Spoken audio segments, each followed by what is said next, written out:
Très choqué, comme beaucoup de mes confrères, de la violence des phénomènes de répression des manifestations.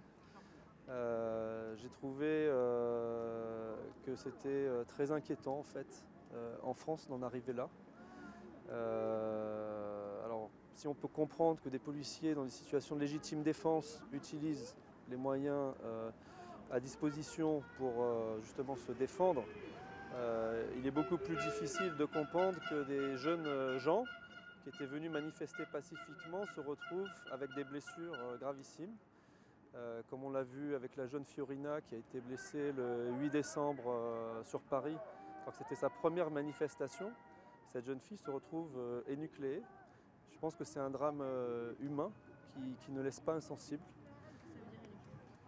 Elle a perdu son œil, malheureusement. Elle a pris une balle de flashball dans l'œil, a perdu son œil. Elle a dû avoir une ablation de son œil. Et donc, elle ne se remettra jamais de cet accident-là. Vous êtes le seul neurochirurgien à prendre position, vous êtes le seul chef de service, je veux dire, aujourd'hui dans ce cas? J'ai été en contact avec certains de mes confrères dans les villes où la répression a été la plus dure, comme Bordeaux, Nantes, Toulouse. Mes collègues m'ont rapporté des choses très inquiétantes. Les lésions sont des lésions de guerre quand même, hein.